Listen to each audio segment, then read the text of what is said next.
चिंतन श्री गुरुदेव परम पूज्य श्री सद्गुरु स्वामी ओम तीर्थ महाराज की जय।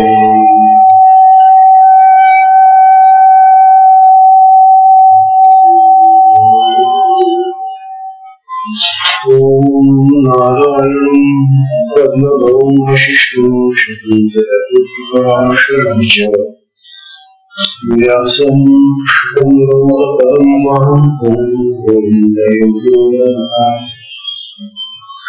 श्रीशंकराचार्यस्य तद्भगवद्गीतासारमर्पणम्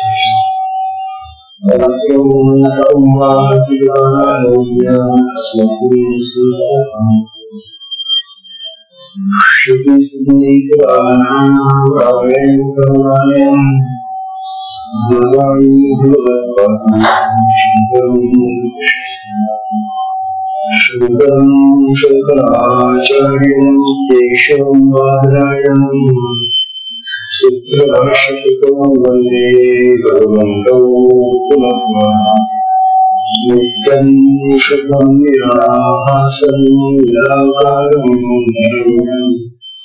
नित्यबोधं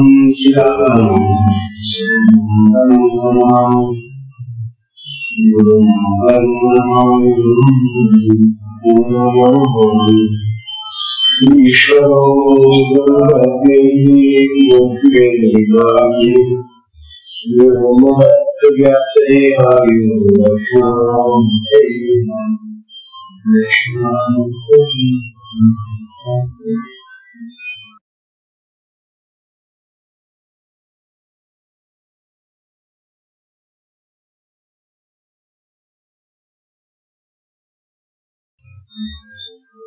श्री सद्गुरुनाथ महाराज की जय।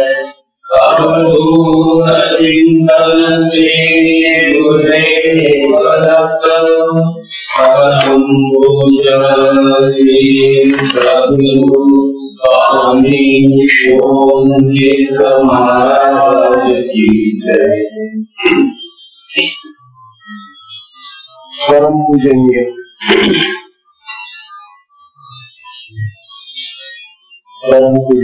श्री सद्गुरु स्वामी श्री सजी महाराज यांच्या असीम कृपेनं आणि प्रसादाने हा शुद्धपात वर्गाचा समारोप चाललेला आहे। शुद्धपात वर्गामध्ये सद्गुरूंचं स्थान फार मोठं आहे। सद्गुरूंच्या शिवाय शुद्धपात होतच नाही म्हणून सद्गुरु परम श्रेष्ठ असतात। काल आपण या सद्गुरूंची काही विशेष लक्षण पाहत होतो। काल आपण पाहिलं की गुरु शब्दच फार मोठा आहे। गुरु शब्दामधला पहिला पुकार जो आहे तो प्रकाशमान आहे, अंधकाराचा दिवस आहे आणि पुकार प्रकाशाचा दिवस आहे। तो अंधार आणि प्रकाश जवळ आले प्रकाशच तयार होतो। त्यानंतर आपण असे पाहिलं की गुरु हा युगात एक शब्द मंत्रांचा राजा आहे, मंत्र राजा आहे। या एका मंत्राचा जरी साधकांनी जप केला तरी त्याला सगळ्या मंत्रांचे श्रेय मिळेल। बाकी कुठलेही मंत्र त्याने नाही केले हा मंत्र म्हणायला अति सोपा आहे, सरळ आहे, साधा आहे. किंवा अशा साध्या सोप्या मंत्राचा जप करा. त्यानंतर गुरुगीता आपल्याला सांगते की हा मंत्राचा राजा कसा आहे. या मंत्राच्या जपाने काय प्राप्त होतं, कसं गुरुगीतेमध्ये शुद्ध सांगितलेले. संसार सागर समुद्रनेच मंत्र. संसार रूपी सागरामध्ये बुडून जाणारा, बुडून मिळणारा हा गुरुराज मंत्र आहे. गुरुचा हा मंत्र जो आहे तो मंत्रांचा राजा आहे. आणखी कसा आहे तो, ब्रह्मादि देव मंत्र सिद्ध मंत्र. या मंत्राला सिद्ध मंत्र करून ठेवलेला आहे. कोणताही मंत्र जप करण्यापूर्वी त्याचा जप करताना तो सिद्ध करून घ्यावा लागतो. गुरु करून आलेला मंत्र मात्र सिद्ध मंत्र असतो. तेव्हा हा गुरु मंत्र कोणी सिद्ध करून दिलेला आहे असं विचारलं तर ब्रह्मादी देवांनी याचा जप केलेला आहे. तर ब्रह्मदेवालाही गुरु होते, भगवान विष्णूला गुरु आहे, भगवान शिवाला गुरु आहे. या तिन्ही देवांनी या गुरु मंत्राचा जप करून हा गुरु मंत्र सिद्ध करून ठेवलेला आहे. तयार आहे. गुरु फक्त गुरु गुरु गुरु गुरु म्हणा. ब्रह्मादी देव पूजित सिद्ध मंत्र. तेव्हा ब्रह्मादी जे देव आहेत आणि जे मुनी ऋषी त्यांनी या मंत्राचा जप केलेला आहे आणि ते सिद्ध करून ठेवलेला आहे. आणखी काय फायदा होतो या मंत्रापासून, गीता सांगते दारिद्र्य दुःख भय शोक विनाश मंत्र. या मंत्राच्या जपाने हे साधकांनो तुमचं दारिद्र्य गरिबी असेल ना ती नष्ट होईल. तुम्हाला असलेली दुःख नष्ट होतील. दारिद्र्य दुःख, तुम्हाला जी भीती भय असेल ना ते भय नष्ट होईल. आणि सगळ्यात मोठं भय मरणाचं भय असतं. ते मरणाचं भय दूर होईल. विनाश होईल. दारिद्र्य दुःख भय विनाश होईल. किंवा दारिद्र्याचं दुःखाचं आणि भयाचं निवारण करणारा हा मंत्र आहे. मोठा स्वभावामध्ये वंदे महाभयहरम गुणादिनी.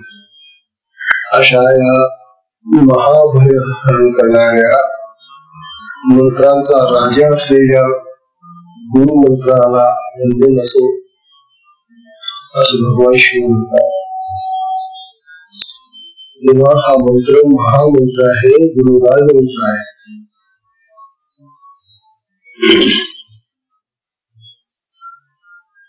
या मंत्राने मृत्यूचं भयही नष्ट होईल. पण गुरु साधक आहेत या संसारात, ते ज्या संसार सागरातून आम्हाला पार मिळणारे असल्यामुळं हा संसार सागर काढून येण्यासाठी आम्ही येणारी जी अनेक दुःख येतात ते आम्हाला पार मिळतात. त्यानंतर आपल्याला असं सांगण्यात आलेलं आहे की गुरु हे ईश्वरी तत्व आहे. गुरु हे गुरु तत्व आहे. गुरु तत्व आणि गुरु व्यक्ती याच्यामध्ये फार जगामध्ये अनेक गुरु आहेत, परंतु ते व्यक्ती स्वरूपात आहे का, मनुष्य स्वरूपामध्ये आम्ही सगळ्या गुरुला पाहतो. परंतु हे शत्रुपात करणारे जे सद्गुरू असतात हे गुरु व्यक्ती स्वरूपात पाहू नका, ते तत्व स्वरूपात पहा. गुरु तत्व समजा करना ईश्वरी तत्व है।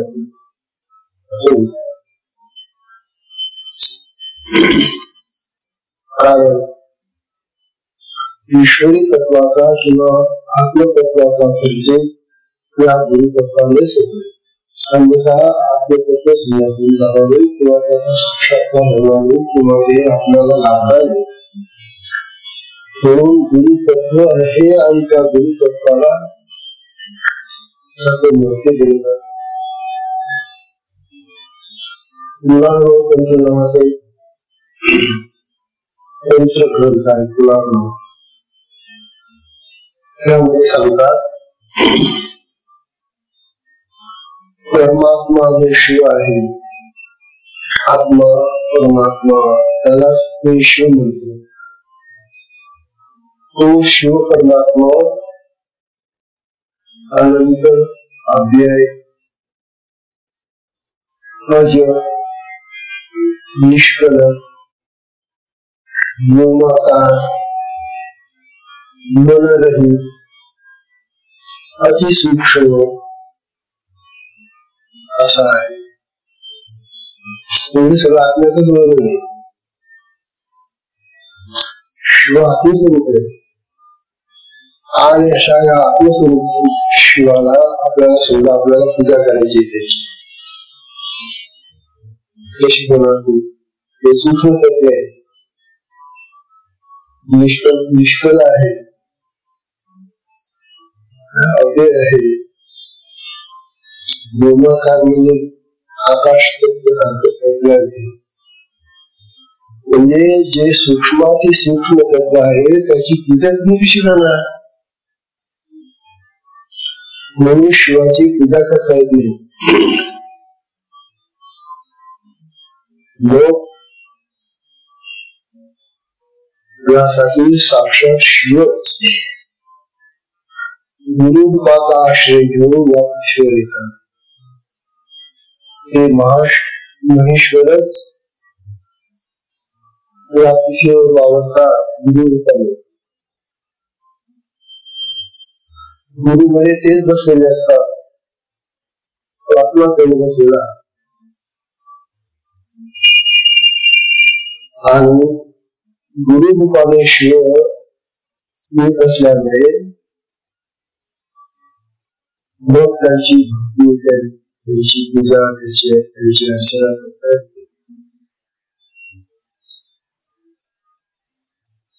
आणि अशी गुरुची पूजा केली असताना त्या शिवाला शून्यता लागतो।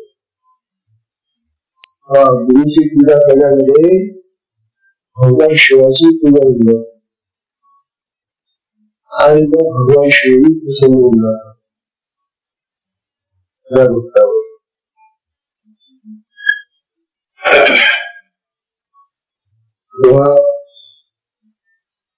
भगवान शिव तर महान शक्ती संपन्न असा भगवान ईश्वर आहे।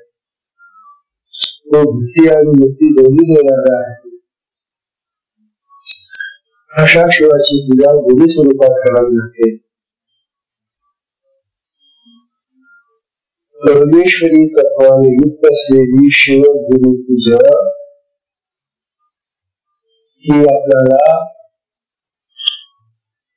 भक्ती आणि मुक्ती देऊन कृत्य करणारी आहे असं म्हणतात। आपला देव सार्थक होईल। युगायुगावरून अशा तऱ्हेचा हा गुरु तत्वाचाच म्हणजे शिवाचा पूजनाचा प्रकार चालत आलेला आहे। गुरु शिवरूपाने येतात हे कशावरून आणखी तर शास्त्रीय असं सांगतात, यस्मान महेश्वरा साक्षात बोला, यस्मान महेश्वर साक्षात कृत्वा मानुष विग्रह यस्मान महेश्वर साक्षात कृत्वा मानुष विग्रहम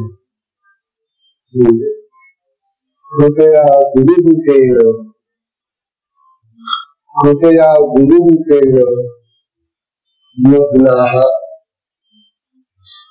प्रोद्धरति प्रजाः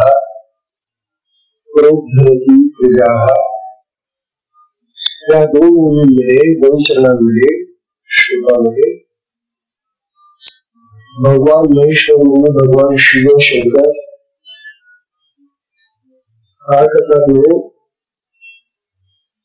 मनुष्य विग्रह धारण करतात, मनुष्याच्या देहामध्ये येतात. हे आपण करतात मनुष्य विग्रह, मनुष्याचा विग्रह म्हणजे मनुष्याच्या देहामध्ये तो येतात. आणि मग काय करतात, गुरुरूपेण गुरुरूपेण मग्नाः आणि उद्धरती प्रजाः आणि प्रजेचं उद्धरण करतात, प्रजेला काढून घेतात. हे जे शास्त्रवचन आहे, या शास्त्रवचनामध्ये हे सांगितलं आहे की भगवान शिव मनुष्य देहामध्ये येतात आणि ती गुरुच्या रूपाने प्रजेचं उद्धार करतात, प्रजेचं उद्धरण करतात. प्रजेच्या उद्धाराचं कार्य भगवान शिव करत आहे, या श्लोकामध्ये सांगितले. तेव्हा आम्ही जे मायामग्न लोक आहोत, संसारात पडलेले लोक आहोत, त्यांचा हा मायामग्नतेचा भाव दूर करावा आणि त्यांना शिवाचं दर्शन घडावं, जे शिव त्यांच्यातही आहे. म्हणून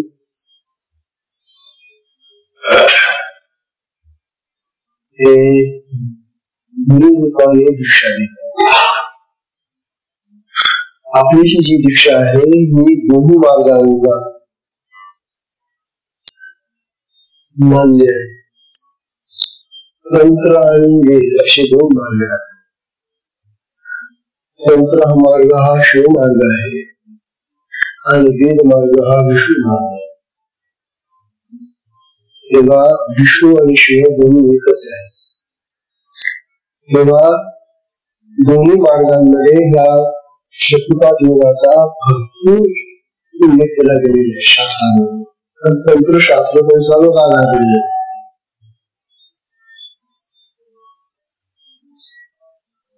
तेव्हा भगवान शिव गुरु रूपात येतात आणि ते जीवाचा उद्धार करतात.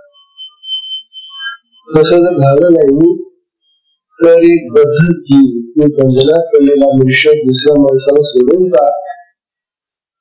एक बद्ध जीव दुसऱ्या बद्ध जीवाला कसा सोडेल, कसा चालेल?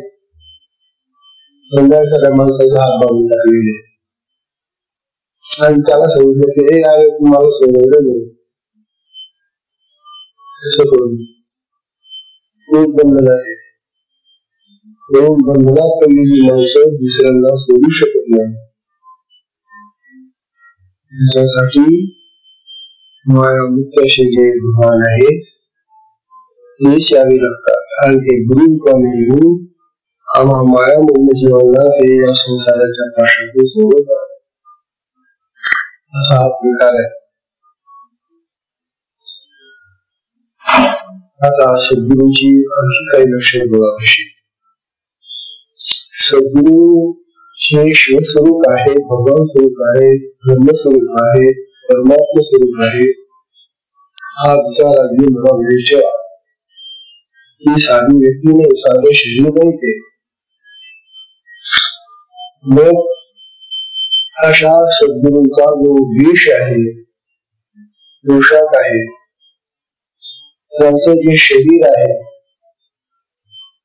शास्त्र सांगतात. आपण शास्त्रातून मी तुम्हाला वाचून सांगतो.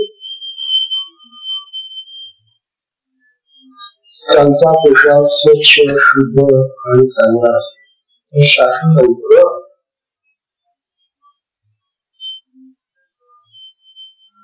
शारीरिक अवयव त्यांचे सुंदर आणि शुभ लक्षणांनी युक्त असतात. शास्त्राचा जाणकार असतो सद्गुरू. शास्त्र जाणणार आहे व तत्वही जाणतो. शास्त्रांनी कथन केलेल्या क्रियाकर्मांची विविधता आणि व्यवस्था व विधान तो जाणतो. काय जाणतो? हे जे निळ्या प्रकारचे क्रियाकर्म आहे, पूजा विधी आहे, होमहवन आहे, या सगळ्या क्रियाकर्मांचा जाणकार असतो. सद्गुरूंवर लोक आकर्षित होतात आणि म्हणून त्यांच्या दर्शनासाठी सद्गुरूंच्या दर्शनासाठी ते पण कुठून लोक येतात. कशासाठी दर्शन घ्यायचं? सद्गुरूंचं. सद्गुरूंच्या दर्शनामध्ये काय लाभ आहे असा विचार येतो. अहो, सद्गुरूंचं दर्शन म्हणजे त्या अंतरात्म्याचा बाह्य विकार आहे. तो आत्मा आहे आपल्याला, तो सगळ्यांमध्ये आहे, परंतु हा आत्मा आम्ही कोंडून ठेवलेला आहे.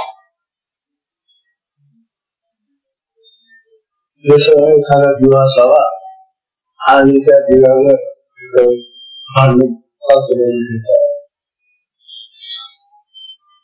मग त्या दिव्याचा प्रकाश दिसेल का? त्याप्रमाणे आमच्याही प्रत्येकाच्या अंतकरणामध्ये तो दिवा आहे, तो प्रकाश आहे.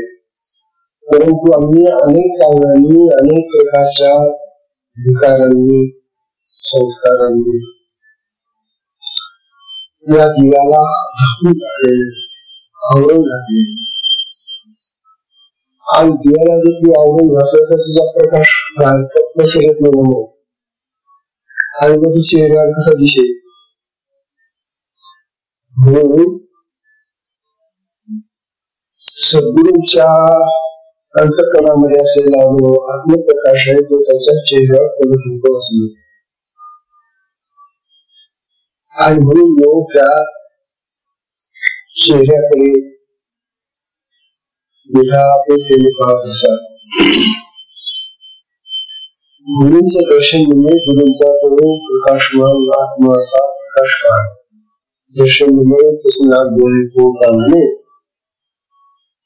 तो आत्मप्रकाश आहे, त्या आत्मप्रकाशाचे दर्शन म्हणजे. आणि याचा प्रत्येक आम्ही स्वतः घेतलेला आहे.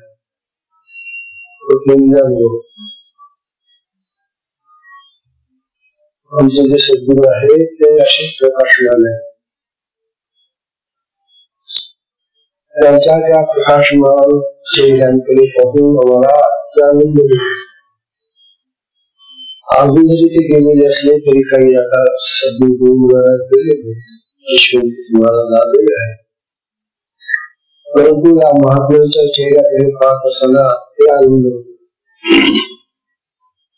कारण तो आत्मप्रकाश त्यांच्या डोळ्यावरून, त्यांच्या चेहऱ्यावरून प्रकाश दिसतो. म्हणून त्यांचं दर्शन घ्यावंसं वाटतं असतं. दर्शनास येणाऱ्या सर्वांना ते प्रसन्न करतात. प्रसन्न करता म्हणूनच ते येतात. त्यांना जर प्रसन्नता वाटली नाही तर कशा देतील? आणि प्रसन्नतेला प्रसाद. प्रसाद असतो प्रसन्नता. हा आपण जो प्रसाद देतो ना, खडी साखर, 2 खडे, ही साखर नाहीये. जेव्हा आपण ती प्रसाद म्हणून घेतो, प्रसाद म्हणून साखर खाणं आणि एरवी दुकानातून विकत घेऊन खाणं याच्यामध्ये फार फरक आहे. आपल्या घरी मध्ये साखर बनलेली ही खा. साखर साखरच आहे, परंतु गुरूंच्या प्रसाद स्वरूपात मिळालेली साखर ती प्रसाद असते, प्रसाद प्रसन्नता देते. आणि म्हणून गुरूंच्या प्रसादामध्ये प्रसन्नता असते. तो किती का असेल, वह गुरु प्रसन्न करता. आता आपण पाहतच आहे, आमचे देव बाबा असं कधी बोलत नसतो, भाषा बोलायचे नाही, अतिशय मौन होत. आणि त्याच्या शिवतीर्थ महाराजांचं जे कान आपण ते साधकांशी बोलत राहतो. परंतु देवांच्या स्वभावामध्ये सारखेपणा तो हा आहे की कोणताही तुम्ही प्रश्न विचारा, कोणतीही तुम्ही शंका विचारा त्यांना, त्या शंकेचं ते अशा सोप्या शब्दामध्ये निरूपण करतात, तो साधक खुश होऊन जातो. चला मग आपली शंका. काही वेळेला तर ते न बोलतानाच समजून जाते शंका. असे प्रसंग फार आलेले. आपण तो प्रश्न विचारला नाही, परंतु इतरांच्या बोलण्यामधून किंवा सांगण्यामधून आपल्या शंकाचं निरसन होऊन जातो. सद्गुरू काय करतात की आलेल्या शिष्याला साधकाला जे काय प्रश्न असतील, संशय असतील, त्यांचं निवारण करतात सोप्या सोप्या भाषेने. हा विषय सोपा करून सांगण्याचं हे जे कौशल्य आहे ते सद्गुरूच्या मुखातून आपल्याला पाहायला मिळतं. कमी बोलतात परंतु त्यातून महान अर्थ मिळतो. हे बघा, एखादा बाहेरचा बडबड्या मनुष्य खूप बोलतो, मुले खूप, कोणत्या सगळ्या बोलण्याचा जर अर्थ काढला सद्गुरू कमी बोलतात, एक दोन शब्द बोलतो, पण त्या दोन शब्दांचा एवढा महान अर्थ मिळतो जो साधक चांगली होतो, कापसून जातो, खुशून जातो, कारण त्याला त्या शब्दांमधून खूप मोठा अर्थ होतो. म्हणून जे असे सद्गुरू असतात त्यांच्या मौनानेही उपदेश मिळतो. मौनातही उद्देश आहे त्यांच्या, ते बोललेच पाहिजे असं नाही, फक्त तुझ्याकडे पाहून हसले थोडस की झालं, म्हणजे काय.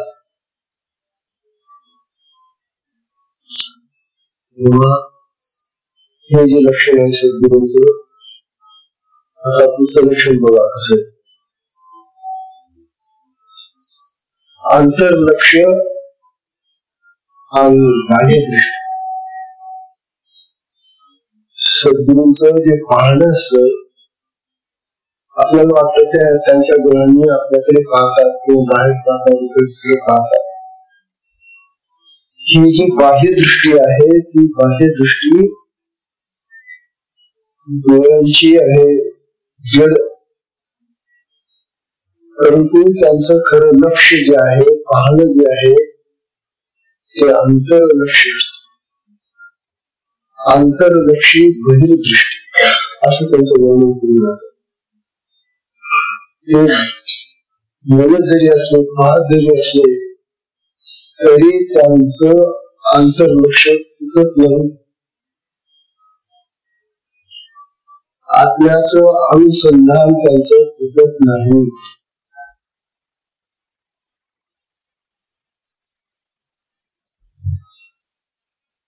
आपल्यासारखं बोलती खाती परंतु अनुसंधान करत नाही. आपल्याला त्या अनुसंधानात जमत नाही. आपण बहिर्मुखीच राहतो. आपलं लक्ष त्या आत्म्याकडे तरी जातच नाही. एवढा फरक घ्या. अहो तो जो आत्मराज आपल्या देहामध्ये आहे त्याच्याशी संबंधित ठेवा. तो आपला खरा मार्ग आहे, तो आपला खरा नातेवाईक आहे, तो आपचं देह आहे. त्याच्याशी अनुसंधान ठेवा, त्याच्याशी संबंध ठेवा. बाह्य बघा, बाह्य दृष्टीने पाहूच लागेल, परंतु अंतर्लक्ष बाह्य दृष्टी अशी त्यांची स्थिती असते, अशी त्याची वागण्याची पद्धत असते. ते जरी बाहेर पाहत असले तरी त्यांचे लक्ष अंतर्मनात ते त्रिकालदर्शी असतात. अंतर्लक्ष जो विषय ना ते त्रिकालदर्शी असते. त्रिकालदर्शी म्हणजे वर्तमान भूत आणि भविष्य तिन्ही काळांचं त्याला दर्शन होतं. त्याला म्हणतात त्रिकालदर्शी. पण आत्मा त्रिकालदर्शी जो आत्मा आज आपल्या देहामध्ये आता आहे तोच मागे होता, तोच पुढे राहील. म्हणून तो आत्मा जसा त्रिकालदर्शी आहे आणि त्याच्यावर यांचं लक्ष असल्यामुळे ते सद्गुरू त्रिकालदर्शी होतात. वर्तमान भूत आणि भविष्याचं दर्शन त्यांना करत असते.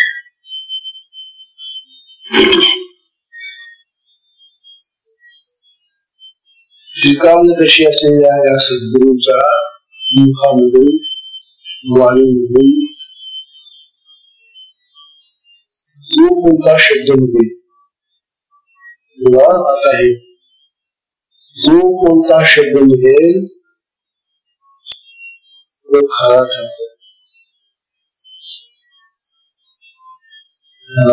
शब्दसिद्धी, वाचा सिद्धी,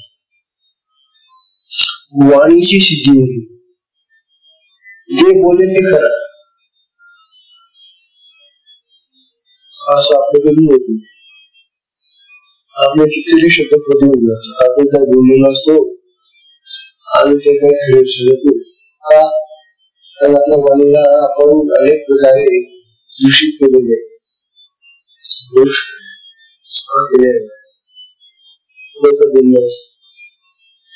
केलं असते. त्यामुळे वाणी आपली जी आहे, भाषा जी आहे आपली, बोलणं जे आपलं ते दूषित झालेलं आहे. म्हणजे सद्गुरूंची वाणी सिद्ध वाणी असते आणि त्या सिद्ध वाणीमधून जो कोणता एखादा शब्द ते उच्चारते बोलते खरा होऊन जातो. काल ते शिष्य साधक गुरुच्या चरणाकडे धावला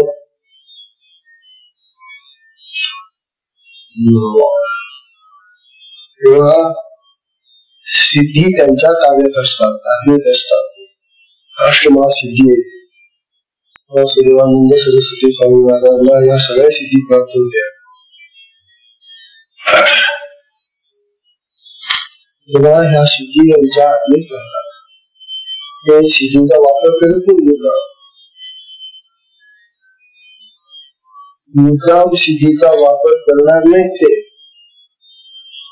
परंतु त्या सिद्धी त्यांना हात जोडून उभे राहतात. महाराज मला ते काम सांगा, महाराज माझी सेवा घ्या ना. अशा तऱ्हेने त्या सिद्धी त्यांच्याजवळ प्रार्थना करतात. आणि आपल्याला सिद्धीची प्रार्थना करावी लागते. किती उलटा विचार झाला बघा ना. हे देवी मला प्रसन्न हो, मला अमृत लागू दे, मला असं होऊ दे म्हणून आपण लस करतो. सद्गुरूंना त्या सिद्धीने नमस्कार करतात. असा हा महान फरक सद्गुरूंच्या जवळ आहे.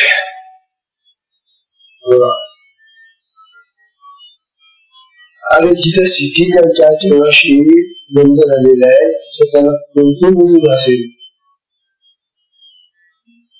कोणती गरज भासेल त्यांना.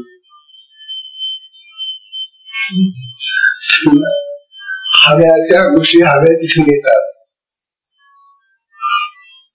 आणि कसं त्या ठिकाणचं त्या माणसाला कळतं किंवा त्याला आपल्याला गुरु घेऊन जायचं, त्यांना आम्ही घेऊन जायचं. नेमकी ती वस्तू घेऊन येतात असं पाहिलं. त्या दोन्ही सद्गुरूंच्या जवळ अशा सिद्धी आहे.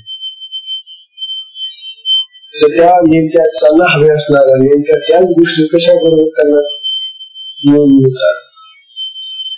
हा सिद्धीचा चमत्कार सिद्ध करत नाही.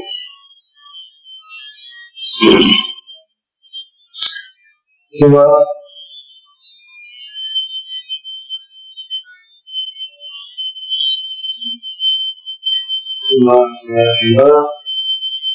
सर्व सामर्थ्य आणि शक्ती संपन्नता त्याच्यात असते. स्थिती ज्यांच्या हातात आहे त्यांना काय कमी म्हणून ते शक्ती संपन्न असतात.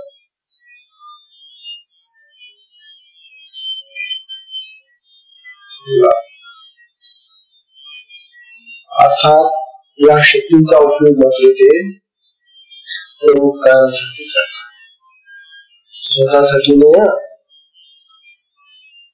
दुसऱ्याच्या कल्याणासाठी, साधकांच्या कल्याणासाठी, शिष्यांच्या कल्याणासाठी. अशा तऱ्हेने तो परोपकारी असल्यामुळे त्या सिद्धीचा उपयोग ते करून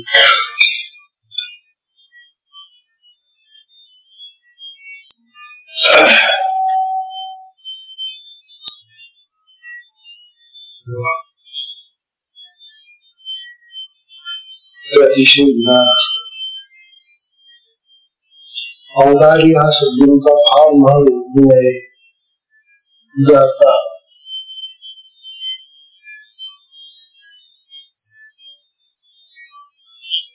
एखादी अपात्र व्यक्ती जरी असली, तिची पात्रता आणि लायकी नाही त्या व्यक्तीची, परंतु ती व्यक्ती जर त्या सद्गुरूच्या चरणी लागली, नमस्कार केला आणि काही मागणी केली तर सद्गुरू त्याला काही देऊन टाकतात की त्याच्या जन्माची कटकट निघून असं दायकाला मिळून जाते.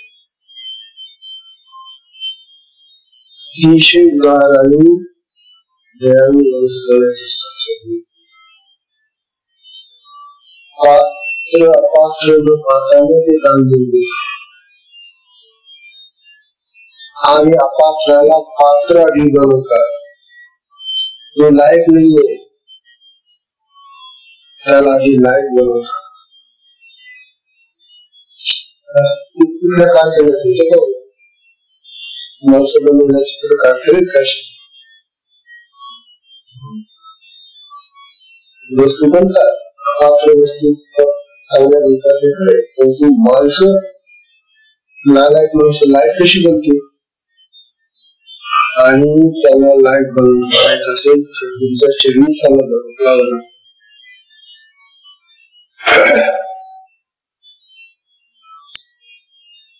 तेव्हा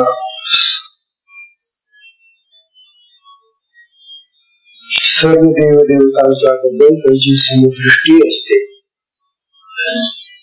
हा विचार आहे. सद्गुरू म्हणायचे आणि एका विशिष्ट देवताचा अहंकार करायचा किंवा त्या देवतेची स्तुती करायची असेल. सगळे देव देवता सगळ्या सारख्या आहेत, सम आहेत. तेच आत्मतत्व सगळीकडे पसरलेलं हवं आणि रूपाने ते प्रगट होतं, त्यांना आपण नाव देतो म्हणून त्यांची दृष्टी समदृष्टी असते. अशा प्रकारे हे काही लक्षण आपण त्यांची पाहिजे. आता पुढचं लक्षण बघा. मोगाचं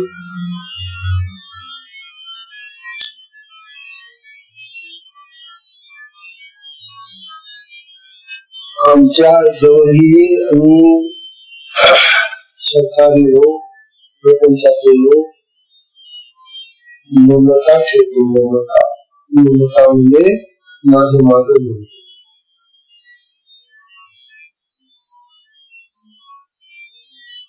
ममतेनं आम्ही आमच्या संसारातल्या गोष्टीकडे पाहतो. ममता म्हणजे माझं म्हणणं म्हणजे ममता. बरं का, कारण आम्ही म्हणतच असतो हे घर माझं आहे, भांडण माझं आहे, अमुक माझं आहे, ते अमुक माझं आहे, आपलं माझं आहे, पोरगी माझी आहे, अमुक माझं आहे. अशा तऱ्हेनं हे जे माझं माझं माझं माझं माझं माझं चाललेलं असतं ना, त्याला ममता म्हणतात. आम्ही काय करतो, ममता ठेवतो. ममता ठेवणं बरी आहे, परंतु त्या ममतेच्या पाशामध्ये अडकून जातो. ममता बांधणारी वस्तू आहे, जशी एखादी दोरी असते ना, दोरी कशी बांधते, गाठ पडली सुटत नाही मग, आणि ती जर रेशमाची गाठ असेल तर मग दोरी सुटत नाही. तशी ममता ही रेशमाची गाठ आहे. ममतेने आम्ही सगळे लोक अशा रेशमाच्या गाठीसारखे बांधलेले आहेत. माझा मुलगा, माझी मुलगी, माझी पत्नी, माझा भाऊ, माझा लोक, माझे भाऊ, या ममतेच्या गाठी इतक्या पक्क्या होऊन जातात आमच्या की त्या सुटका सुटत नाही. त्या ममतेची गाठ सोडवण्याला सद्गुरू ही ममता आम्हाला पक्की बांधून ठेवते, माझं माझच करायला लागते. सद्गुरूची गाठ पडलेली कळली की ते म्हणतात की आधी हा ममतेचा याचा संबंध तोडला पाहिजे. आणि ममतेची गाठ ढिली झाली जशी ती शक्ती त्याला क्रियानिधून काम करते त्यावेळेला त्याची ममतेची ती गाठ ढिली व्हायला लागते. म्हणून त्या 3 ग्रंथी सांगितले ना आपल्या याच्यामध्ये. आठवतं का तुम्हाला 3 ग्रंथी? त्या 3 ग्रंथीचा भेद करते शक्ती. जवळ विष्णू ग्रंथी आहे, जवळ ब्रह्म ग्रंथी आहे, जवळ विष्णू ग्रंथी आहे, आणि दयामध्ये रुद्र ग्रंथी आहे. या 3 ग्रंथींचा भेद करते माया सृष्टी. जशी ती माया सद्गुरू ढिली करतात, आणि जशी माया ढिली व्हायला लागते तस याचं माझं म्हणणं कमी जायला. हा दिवसातून जो सारखा बदल करायचा माझे तो जर 100 वेळा म्हणत असेल तर आता 50 वेळा 25 वेळा म्हणतो, 10 वेळा म्हणतो. आणि म्हणतो माझं मी देवा तुझं. आणि सगळं देवाचं आहे, सगळं आपलं काहीच नाहीये. म्हणालो आपण अरे हे सगळे चित्र होऊन जे गेले वर ते गेले, तिथेच टाकून गेले ना. ते जे माझं म्हणत होते ते काय घेऊन गेले का सगळे? शेत, ते घर, बायको, मुलं, सगळा प्रपंच तिथे राहून जातो ना. आणि जाणारा एकटा जातो. माझ्यासाठी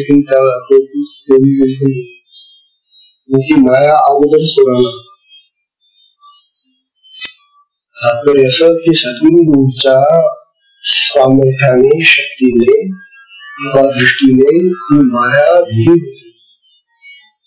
आणि माया जशी कमी व्हायला लागते तसा तो साधक मग भगवंताकडे वळतो, आज्ञाकडे वळतो, गुरुकडे वळतो. म्हणून ममता कमी व्हायला पाहिजे असं शास्त्रे सांगतो.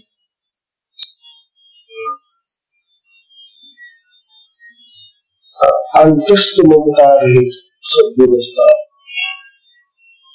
त्यांच्या अंतःकरणामध्ये ही जी लौकिक ममता आहे ती नाही. ममता कोणती आहे? तो जो आत्मराज आहे, ते जे परब्रह्म, तो परमात्मा आहे, तो मला आहे. परमेश्वराशी ममता ठेवा आणि जगताची ममता कमी करा, हा उद्देश. आम्ही काय करतो? परमेश्वराशी ममता विसरून गेलो आणि जगालाच माझं म्हणून पावतात बसलो. त्याच्यामध्ये अडकून जातो आणि त्याची आठवणच येते त्या आत्म्याची.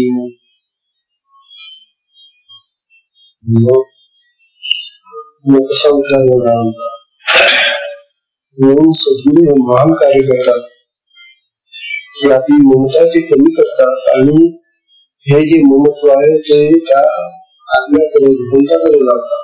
कारण त्या देवाला मन माझा हे सगळे मोडणारे जीव यांना काय होते, माझं काय म्हणतो ते काय तुझे राहणार आहेत का? जे खरं तुझं स्वरूप आहे ते ओळख, त्याला मम म्हणणार. अशा प्रकारचा सद्गुरूचा एवढा लाभ होतो मुलाला. आणि ही जी ममता आहे ना आपली मागे म्हणण्यामुळे याच्यामुळे काय काय निर्माण होतो, हे माझं ते माझं ते माझं ते माझं ते माझं ते शेत माझं ते पैसा माझा तो आला. ठीक आहे ठीक आहे. या सगळ्या तुझ्या ममतेनं काय निर्माण केलं? तू मोह निर्माण केला, लोभ निर्माण केला, आसक्ती निर्माण केली. हे जे बांधणारे दोरे आहेत ना ते तू आवडले, हे सगळं बांधणारे येते. मोह बांधतो, लोभ बांधतो, आसक्ती बांधते. कशाने? ममतेने निर्माण झालेली. म्हणून ज्याचा ममतेचा भाग कमी झाला त्याचा मोह कमी होते, त्याचा लोभी कमी होते, त्याची आसक्ती कमी होते आणि तो अनासक्त व्हायला लागतो, स्वतंत्र व्हायला लागतो, बाजूला हटायला लागतो सगळ्यांपासून.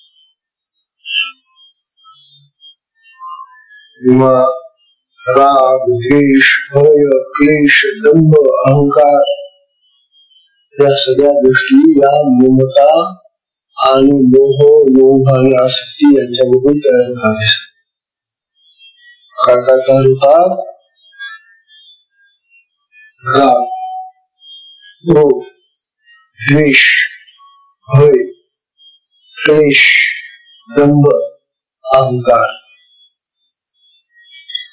या सगळ्या विकारांना जन्म देणारा तो मोह, लोभ, आसक्ती आणि ममता आहे. जेव्हा यातून सुटा म्हणजे हे वागणं तेव्हा आणि याच्यामुळे माणसं चिंताग्रस्त होतात. आम्हाला तीच चिंता आहे त्याची, आमच्या मुलीची चिंता, आमच्या मुलाची चिंता, आमच्या घराची चिंता, आमच्या गावाची चिंता, आम्हाला शेताची चिंता, काय नाना प्रकारच्या चिंता घेऊन बसतात. ते काळजी करत बसतात, चिंता करत बसतात. कामाला शे मुलात बसले वरून तर काही नाही म्हणतील ते, पण आपण तो काळजीचा चिंतेचा प्रकार सुरू किती खोटं बोलतो का?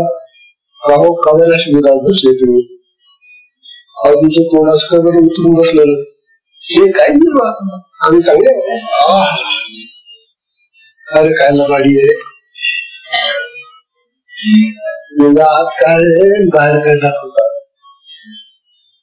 अशा तऱ्हेनं हे जगाचे फसवणुकीचं दृश्य नाही. तेव्हा सद्गुरूच्या चरणी जो साधक लागतो त्याला ही असल्या तऱ्हेची चिंता, काळजी, दुःख वगैरे काही नाही. आणि जो तुला सांगत असतो की बस मला काही जातो कशाची गरज, आनंदी जसे तुम्ही सगळे आनंदी व्हा.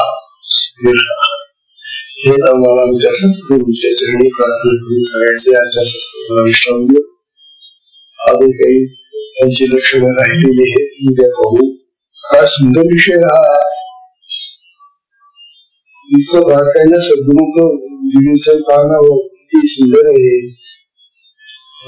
सद्गुरूच्या चरणी नमस्कार.